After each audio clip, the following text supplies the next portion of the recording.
Buenas tardes, soy Virginia Cabrera de la revista Lex Península Jurídica. En esta tarde vamos a entrevistar al doctor Sergio Arellano Rabiela. Doctor, muy buenas tardes, muchas gracias por la entrevista. Al contrario, muchas gracias Vicky por la invitación. El tema que vamos a abordar el día de hoy va a ser sobre medios alternos para la resolución de conflictos. Doctor, ¿qué son los medios alternos? Fíjate que es un tema bien interesante. Primero, los tribunales constituidos, principalmente el Poder Judicial, tienen la función de resolver los conflictos que tienen los particulares. Sin embargo, hoy por hoy se ha detectado que su capacidad los ha rebasado y que no todo se tiene que judicializar. ¿Qué significa esto? Hay que buscar medios alternativos de solución de controversia.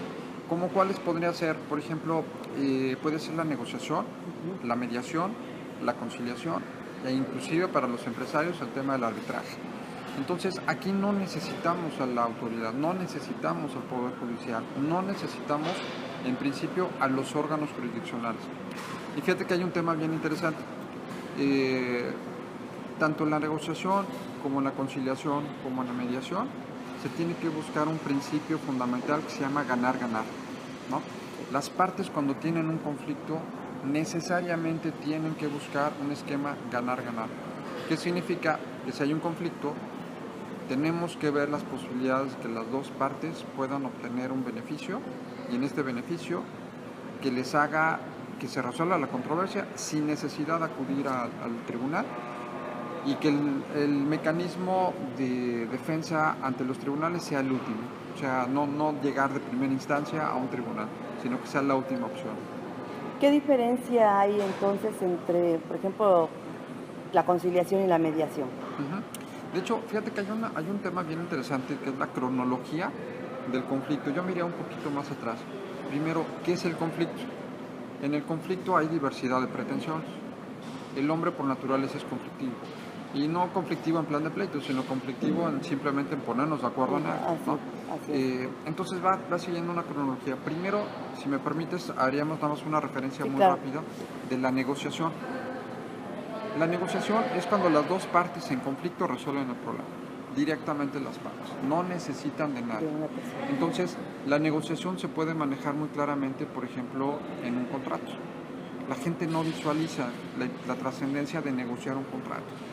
¿Cuántos te dicen, te mando el contrato, revísalo y si te parece lo firmas? Y aquí no, aquí es, vamos a reunirnos para regular las cláusulas en la medida que las dos partes estemos escuchando nuestros intereses, y entonces sí, ya una vez que los dos estemos de acuerdo, realizamos el acto jurídico, y esto ha generado que a la larga la mayor parte de las negociaciones que se han celebrado difícilmente llegan a una controversia. ¿Por qué? Porque las dos partes de inicio hicimos un buen acto jurídico. Entonces, en la negociación puede ser que las dos partes, sin necesidad de nadie, resuelvan un conflicto. Ahora bien, vamos al segundo punto, la mediación y la conciliación. Hay mucha duda entre esos dos conceptos. Se piensa que es lo mismo, voy a mediar o voy a conciliar. No, son cosas distintas. Primero, después de la negociación, que por alguna circunstancia no se pudo llevar a cabo porque el factor fundamental en una negociación es la comunicación. Entonces, imaginemos, por ejemplo, el caso de un divorcio, ¿no? Donde las dos partes están en conflicto, difícilmente van a llegar a una negociación porque ya traen problemas. Sí, ya traen problemas. ¿No? Sin embargo, entrarle un tercero. Ese tercero puede ser un mediador. El mediador los escucha, ve que quiere una parte, ve que quiere otra parte, y el mediador les propone soluciones. ¿Sí? Analiza el caso y les propone soluciones. Entonces a las partes le dicen, miren, pueden optar por esto y esto y esto. Esa sería un poco la clasificación de la mediación. Subimos al tercer nivel, que sería la conciliación. En la conciliación, ¿qué hacemos? El que interviene, que también es un tercero, se llama conciliador, ya no se llama mediador, es conciliador. ¿Cuál es el papel fundamental del conciliador? El conciliador va a llevar de la mano a las partes para celebrar un convenio. Pero este convenio se tiene que trabajar. Algo que se ha visto, por ejemplo, en el Poder Judicial, con todo respeto, es que de repente en la etapa de conciliación llega el conciliador de la autoridad y dice, a ver señores, platiquen, ¿no? Tenemos media hora y platiquen, ¿no? Se va, se toma su café y regresa a la media hora y les pregunta, ¿qué pasó? ¿Hubo arreglo? Pues eso no es una conciliación, es nada más como que a ver si ustedes solos pueden llegar a un acuerdo. Entonces el conciliador debe de llevar a cabo una acción que le permita que las dos partes construyan un acuerdo llamado convenio. Entonces, en esos tres niveles tendríamos negociación, mediación, conciliación y por último, en el caso del arbitraje ya no hay ganar-ganar. En el arbitraje ya es un juicio privado. En el arbitraje ya las dos partes se someten a lo que diga un árbitro y es homologado un procedimiento tipo el que se ventilaría ante un tribunal. Pero aún a pesar de esto, si nos vamos a un arbitraje, puede ser esto muy amigable porque la carga que tiene el Poder Judicial va a generar que el asunto se resuelva en mucho tiempo. El arbitraje puede resolverlo de una manera más práctica, más rápida. En el caso de la empresa y los conflictos internacionales, ¿es posible el arbitraje internacional? Claro. De hecho, se utiliza mucho. Es más, yo diría, casi todo se resuelve a través del arbitraje. Casi todo. Porque, ¿qué es lo que no podemos arbitrar? Pues no podemos arbitrar asuntos laborales, ¿no? Por ejemplo, porque sabemos que son de orden público. Pero sí podemos arbitrar cualquier tipo de conflicto de contratos, cualquier tipo de desaveniencia entre las partes. Y los arbitrajes ha sido el mecanismo, sobre todo, fíjate que hay algo bien importante, la globalidad del derecho. Estamos hablando del mismo idioma a nivel mundial. Entonces lo que quieren los empresarios es tener un proyecto que les permita resolver a nivel global un conflicto y así surgiría el arbitraje internacional. ¿Y de qué manera funciona? O sea, un poquito más claro para quien nos escucha. ¿Cómo funciona el arbitraje? Porque de alguna manera la figura de la conciliación, la mediación nos queda un poco claro. Pero en el caso del arbitraje, ¿cómo yo, empresario, que tengo conflictos con una empresa que está en Estados Unidos, que está en Francia, puedo resolver un conflicto a través del arbitraje? Claro. Primero hay que tomar en cuenta que es un procedimiento voluntario, ¿no? O sea, las dos partes en conflicto deben de estar de acuerdo en someterse al arbitraje. Nadie puede obligarlos, para eso están los tribunales del Estado. Pero entonces, al momento de celebrar algún acuerdo, debemos de pactar expresamente que estamos de acuerdo en someternos al arbitraje. Una vez que tenemos la voluntad de las partes, entra un árbitro. Ese árbitro es un experto en la materia. Ese árbitro, lo interesante es que puede ser un panel arbitral, o sea, pueden ser varios, o puede ser uno solo, ya sea a petición de las partes, ¿no? Pero, por ejemplo, ha habido arbitrajes internacionales muy interesantes, como Canal 40, tuvo un arbitraje muy interesante. Ha habido muchos casos públicos a nivel internacional donde prefieren que expertos puedan resolverlo. Entonces, ellos se reúnen, ya sea uno o en un panel arbitral, y lo manejan a manera de juicio, que significa que van a presentar cada uno sus pretensiones, van a presentar pruebas, las pruebas se tendrán que desahogar y finalmente después de eso el árbitro resolverá con los elementos que tiene. Y en el laudo, se llama el laudo arbitral, que es la resolución que dicta el árbitro, decidirá quién ganó, quién perdió. Y aquí hay algo bien interesante. El arbitraje que se dicta a nivel internacional debe de cumplirse. ¿Y por qué digo esto? Porque en México, desgraciadamente, no tenemos la cultura de respetar el arbitraje. Entonces, si yo pacto un arbitraje y en el laudo se establece que debo de pagar un dinero, la parte afectada va a decir, pues no le pago.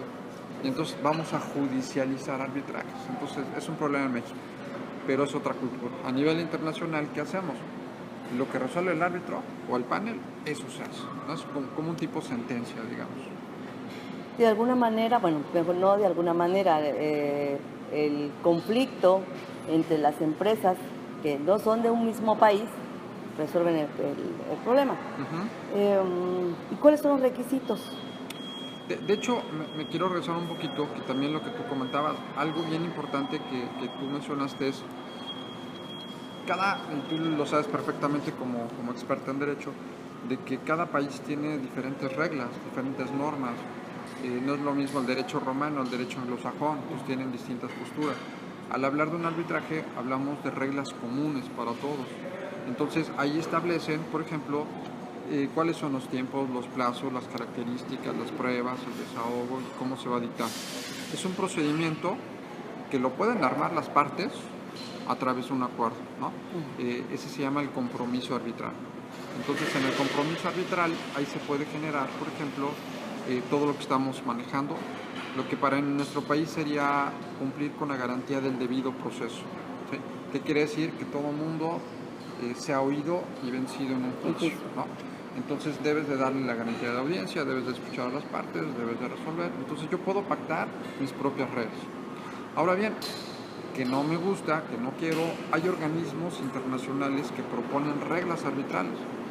Por ejemplo, existe una agrupación que es la AAA, la American Arbitral Association, a nivel mundial, que ellos ya tienen sus reglas arbitrales.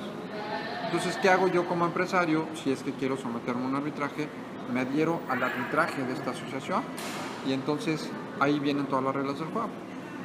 Y hay algo bien importante, el arbitraje no es obligatorio, ¿no? O sea, nadie me puede obligar. Pero cuando yo establezco que sí quiero someterme al arbitraje a través de un acuerdo, entonces ya se vuelve obligatorio para llevarlo a cabo, para cumplir.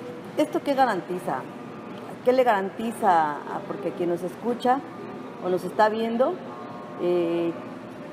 va a decir, bueno, ¿qué me garantiza? ¿Qué gano yo con resolver mi conflicto a través de un arbitraje y no irme directamente a un organismo judicial? Fíjate que esa pregunta es muy interesante. Me pasó una vez un foro que organizamos hace tiempo donde habían árbitros y jueces. Y era un pleito casero, así como los típicos problemas de ingenieros y arquitectos, ¿no? Que se tiran. Aquí lo curioso es esto. Al hablar del arbitraje, al hablar de este tipo de circunstancias, tiene muchas bondades. ¿Cuáles? Pros y contras, ¿no? Vamos a poner pros y contras. ¿Cuál sería el pro del arbitraje? El árbitro es una persona especializada. ¿Cuál es el contra del juez? No está especializado. Por ejemplo, en el caso de contratos internacionales, ¿no? Hay una violación a un contrato internacional. Si nosotros nos vamos a un juez mexicano, tendría que conocer un juez que conozca del ámbito mercantil, ¿no? Sí. Que en muchos estados no hay jueces mercantiles, ¿no? Entonces hay doble concurrencia entre lo civil y lo mercantil. O nos iríamos a un juez federal que tampoco está especializado. Entonces, primer tema, no están especializados. Temas como, por ejemplo, algo bien interesante es la joint venture, ¿no? La joint venture es una figura, una alianza estratégica de negocios que está operando en todo el mundo. Si yo tuviera una controversia de una joint venture y la quiero someter a un juez mexicano, no va a saber de qué se trata. El árbitro sí. Definitivamente. Otro aspecto importante, la parte económica. Los jueces dicen, es que yo imparto justicia y no te cobro, ¿no? La justicia es gratuita, entre comillas. Y el árbitro dice, yo sí te cobro, ¿no? Ajá. O sea, es oneroso. Sin embargo, aquí haríamos una comparación.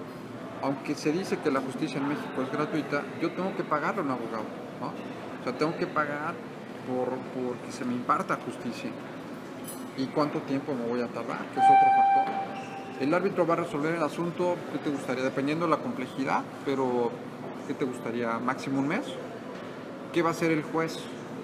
Hay una estadística de Banco Mundial que señala que en promedio en México nos tardamos 360 días en resolver un conflicto, en promedio. Mucho tiempo. Entonces, por la carga de trabajo. Contra un año, ¿no? Sí. Entonces, ponderemos qué es lo que más nos conviene. Yo estoy convencido, sobre todo en la cultura global, en materia empresarial, yo sí estoy seguro de que los empresarios le están apostando al arbitraje de cumplimiento de buena fe, porque aparte es un experto, conoce la materia, y una característica bien interesante, el árbitro debe ser una persona de confianza de las dos partes. Alguien que sea, que lo que resuelva realmente lo van a acatar porque saben que esa persona sí actuó correctamente. No, pues de alguna manera es ventaja para la empresa. Finalmente, doctor, ¿cuáles son las etapas que se debe de seguir para llegar a la conciliación o a la mediación dentro del Poder Judicial en materia familiar? Ok. Fíjate que tocas un aspecto bien interesante, bien importante. Aquí lo que nosotros debemos de contemplar, sobre todo en el ámbito de familia, que es tan delicado, hay centros de mediación, que tienen los tribunales, el propio DIF trata de ayudar un poco en estos temas. Aquí yo apostaría algo bien importante. Estamos hablando de la familia, estamos hablando del núcleo de la sociedad, estamos hablando que el perfil que deben de tener estas personas, uno, que sean expertos en la materia, que tengan estrategias adecuadas para llegar a solución, que no sea nada más como te comentaba, a ver, vamos a platicar, ¿no? Tenemos media hora, de 12 a 12 y media y se acabó tu tiempo. No, hay que dedicarles tiempo, hay que tener herramientas de comunicación, hay que saber transmitir el ganar-ganar. En materia familiar tenemos que cuidar mucho el interés superior del menor, ¿no? Así es. Entonces, ¿qué pasa cuando los padres se divorcian? ¿Qué pasa con la figura de la alienación parental, por ejemplo, ¿no? Tema muy álgido. Sí, así es. Entonces, ¿qué debe de hacer? Sobre todo esto es bien interesante, ser un intermediario entre las partes para llegar a soluciones. Ese es el factor fundamental. ¿Cuáles son las limitaciones que yo le veo al Poder Judicial, con todo respeto? Yo siempre he sido partidario, esto debe de ser para el sector privado, la mediación, la negociación, conciliación y obviamente el arbitraje a nivel privado. ¿Qué está sucediendo? Que los tribunales no tienen ni gente capacitada, ni el tiempo suficiente, ni las herramientas necesarias para resolver este tipo de conflictos. El resultado es que mínimamente son los asuntos que se resuelven. Cuando yo les diría, apostémosle a la conciliación, como le llaman los tribunales. Porque imagínate que yo tengo un asunto familiar, del que sea, uno demanda al otro, llegamos al juez, el juez nos escucha, que se señale una fecha de una audiencia de conciliación y que ahí se acabara el asunto. Sería, ya no hay pruebas, ya no hay sentencia, ya no hay apelaciones, ya no hay amparo. Hay economía procesal. Claro, pero imagínate, ¿quién es el perfil del conciliador? Un licenciado en Derecho que tiene un sueldo no tan remunerado y que no va a tener ningún incentivo por resolver un asunto, ¿no? Entonces, a lo mejor pensar en alguien que se le estimule para los resultados, que se le incentive, que se le capacite, que se le prepare, ¿no? Entonces, creo yo que ese es el perfil que deberían de tener las personas que integran el Poder Judicial. Es decir, vamos a contratar personas especializadas, ¿no? Gente que sepa de conciliación. Es más, te diría, hasta ni siquiera necesitan ser abogados para esto. Por ejemplo, hay carreras, en México existe una carrera, es carrera y maestría, licenciatura y maestría en ciencias de la familia. Hay familiólogos, ¿no? Yo te podría decir, un familiólogo estaría mucho más especializado que un licenciado en Derecho que conoce de todo, no especializado en temas de familia. No, claro, entonces les falta capacitación, preparación, y yo sí soy de la idea, si le apostáramos a esto, reduciríamos mucho la carga judicial. Bueno, pues ya escuchamos al doctor Sergio Arellano con este tema de medios alternos de resolución de conflictos. Doctor, le agradezco mucho su tiempo. Al contrario, Vicky, muchas gracias. Y volveremos muy pronto con otro tema jurídico. Buenas tardes.